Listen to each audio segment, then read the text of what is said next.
Salut la famille, vous allez bien, j'espère. Moi, ça va. Je vous reviens avec une nouvelle vidéo. Comme vous avez pu le voir dans le titre, nous allons parler des erreurs à éviter lorsque vous vous lancez dans l'import-export. J'espère que c'est un sujet qui va cadrer avec ce que vous recherchez sur YouTube. N'hésitez pas à regarder la vidéo jusqu'à la fin. Quant à ceux qui tombent sur cette chaîne pour la première fois, mon nom est Malaika, je suis entrepreneur, passionnée de business. Je partage avec vous des astuces, des informations, des formations aussi pour vous aider à commencer votre business ou améliorer le business que vous avez déjà. Donc, si ça cadre avec ce que vous cherchez sur YouTube, n'hésitez surtout pas de vous abonner et de partager la vidéo avec vos amis ainsi que vos proches. Sans plus tarder, nous allons commencer. Avant de commencer, j'aimerais, vous savez, retourner en arrière. Moi, je suis entrepreneur, j'ai plus de 4 ans d'expérience dans l'import-export. 4 ans, c'est peu, je pense, je dirais même 6 ans. J'ai plus de 6 ans d'expérience dans l'import-export, donc je comprends très bien les termes et je comprends bien cet environnement-là. Et parmi les choses que j'ai remarquées dans mes 6 ans d'expérience, dans les 6 ans de travail que j'ai dû faire, c'est que les gens, au fait, commencent déjà mal. Vous savez, lorsque vous commencez mal, c'est difficile pour votre business de démarrer ou de pick up, comme on dit. Donc, c'est très important pour vous d'étudier certains paramètres, de maîtriser certains paramètres pour vous permettre, au fait, à maximiser vos bénéfices.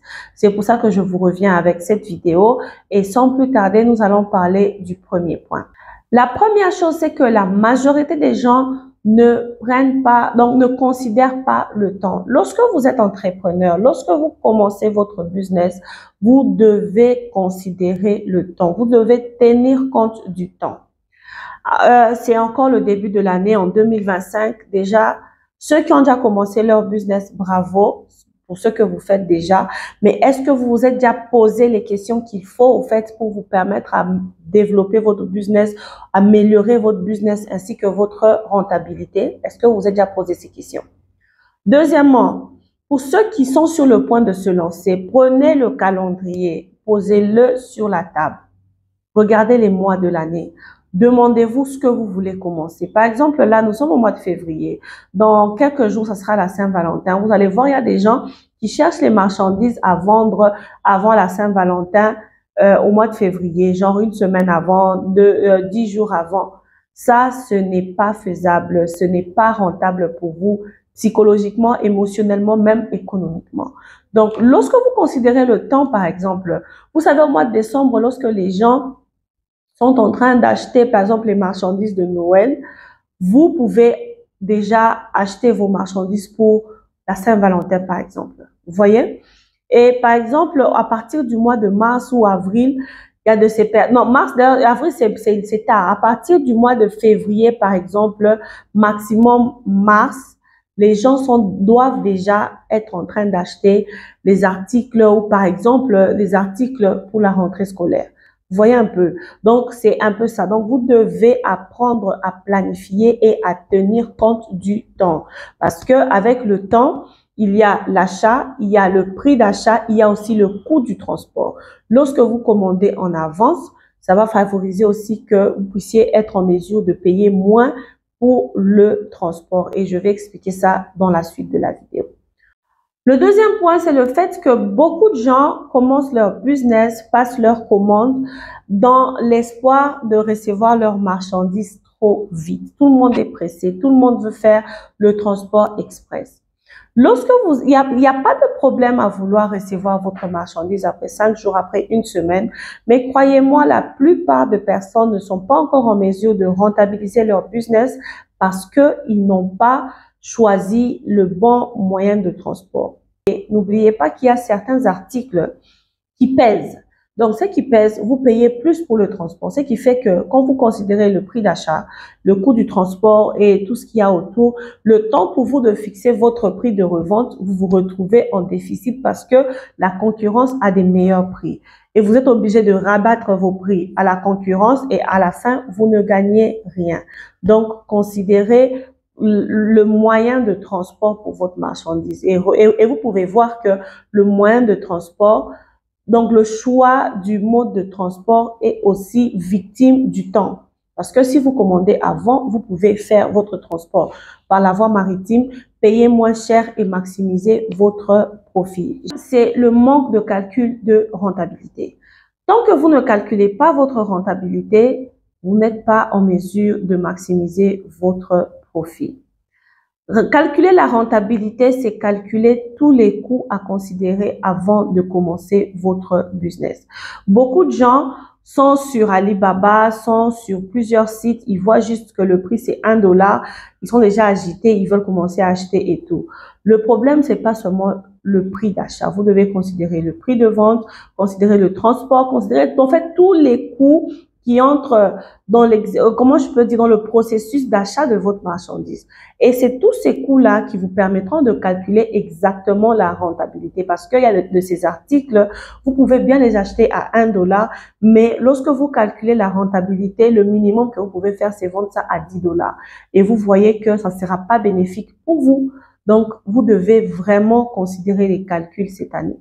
Et c'est pas parce que quelqu'un vend une marchandise à $5 que vous êtes obligé de revendre aussi à $5, parce que chacun connaît ses réalités. Chacun sait comment il a acheté sa marchandise, comment il a transporté et où est-ce qu'il a acheté aussi. Vous voyez un peu. Donc, ne vous laissez pas, ne vous laissez pas distraire par ce qui se passe autour de vous et lancez-vous, mais calculez d'abord votre rentabilité. Le quatrième point que j'ai noté, c'est que beaucoup de gens font l'erreur de ne pas aussi s'approvisionner localement.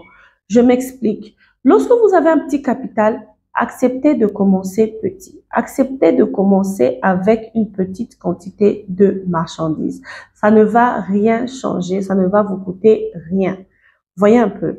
Donc, lorsque, par exemple, vous avez un petit capital et que dans votre pays, dans votre ville, il y a déjà des fournisseurs locaux, parce que je sais que l'import-export aujourd'hui, il y a beaucoup de gens qui se sont déjà lancés dans la vente en gros dans plusieurs pays. Donc, vous n'avez certainement pas besoin d'abord d'acheter à l'étranger. Vous pouvez acheter localement dans votre pays, dans votre ville ou carrément même dans un pays voisin pour vous permettre de grandir, donc d'accroître votre capital et vous permettre d'importer. Le prochain point, c'est le fait que beaucoup de gens font l'erreur de ne pas bien choisir leurs fournisseurs. Nous avons beaucoup de fournisseurs sur le marché. Ça dépend des pays où vous allez vous approvisionner, mais il y a plein de fournisseurs partout. Mais au fait, ce que les gens ne comprennent pas, c'est que vous avez besoin d'un bon fournisseur. Un fournisseur qui vous vend des articles de qualité. Un fournisseur qui a le souci de voir ses clients aussi se faire de l'argent. Parce qu'il y a des fournisseurs, vous pensez que vous avez un bon fournisseur alors que ses prix sont élevés. À la fin, vous n'avez pas de bénéfice, vous ne vous retrouvez pas dans votre business, mais c'est lui qui se retrouve parce que lui, il est grossiste. Vous voyez un peu. Donc, que ça soit votre fournisseur local ou votre fournisseur à l'international, rassurez-vous que vous avez un bon fournisseur. Et comment reconnaître un bon fournisseur? La première chose, déjà, je sais que c'est les prix, la qualité que le fournisseur vous propose. Et lorsque vous calculez votre rentabilité, vous êtes en mesure de voir si le fournisseur est bon ou pas. Et pour finir, le dernier point, c'est juste que beaucoup de gens manquent d'innovation. Les gens ne veulent pas innover, ils veulent copier-coller. Si vous voyez quelqu'un sur les réseaux sociaux en train de faire le marketing de son business, de ses marchandises et tout, c'est pas obligé que vous puissiez faire le même business, que vous puissiez faire le même type de contenu, que vous puissiez, au fait, copier. Pourtant, vous savez, que vous le vouliez ou pas, les gens lisent dans vos yeux, les gens lisent dans tout ce que vous faites. Lorsque vos idées sont, je dirais, authentiques, lorsque vos idées viennent de vous, vous avez le temps de noter, de rechercher toute cette volonté-là. Ça construit votre intellect, ça construit vos capacités au fait d'entrepreneur.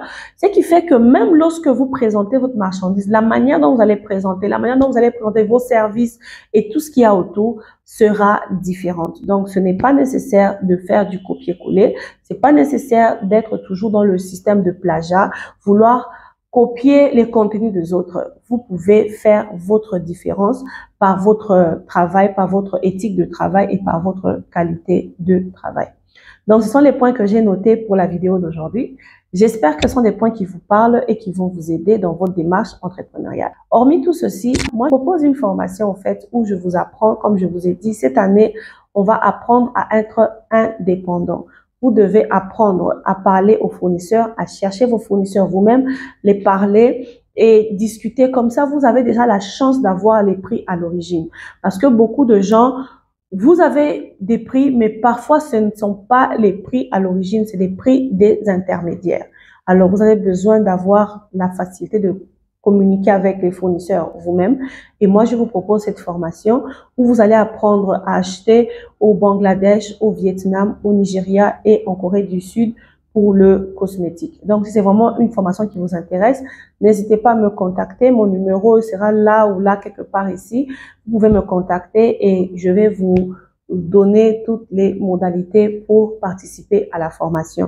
Sur ce, je vous dis un très grand merci et j'espère vous voir dans ma prochaine vidéo. N'oubliez pas de vous abonner. Bye bye.